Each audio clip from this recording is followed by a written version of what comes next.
Adunay uban nga dato sa kalibutan, bulawan ug bahandi ilang gisaligan.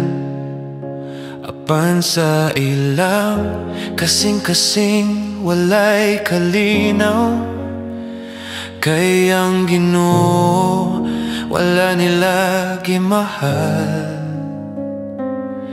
Unsay kapuslanan sa tanan nimong bahandi, kung ang kalag mo naghapa sa kangit-ngit.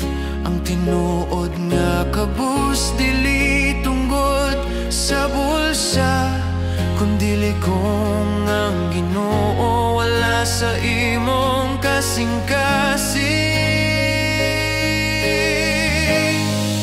Ang pinakapobre nga tawo dili tong walay kwarta, kundili ka tong nagkinabuhi nga walay Ginoo sa iyang kinabuhi. Kay bisan pobre ka ug walay bahandi, kung naa si Jesus dato ka sa walay katapusan. Adunay uban walay bahandi, apawan puno sa paglaom o kalipay.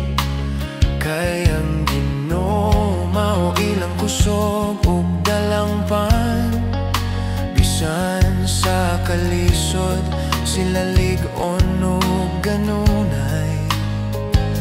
Kay ang bahandi sa langit dili mabayran, ang kaluwasan libre nga gihatag.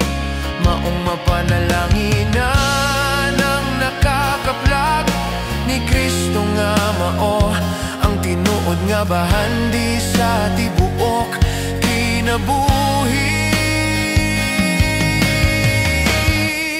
Ang pinakapobre nga tawo dili tong walay kwarta, kundili ka tong nagkinabuhi nga walay Ginoo sa iyang kinabuhi. Kay bisan pobre ka ug walay bahandi, kung naa si Jesus dato ka sa walay katapusan.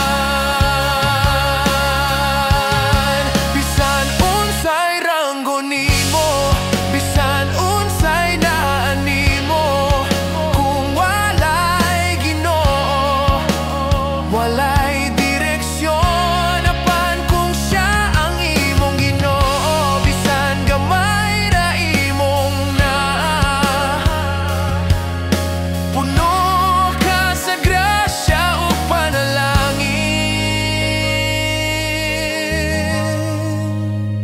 Dili tinuod nga kabus ang walay kwarta, kundili ang kalag nga walay manluluwas. Apan ang adunay Ginoo sa iyang kinabuhi, dato siya sa gugma, kalinaw ug paglaom.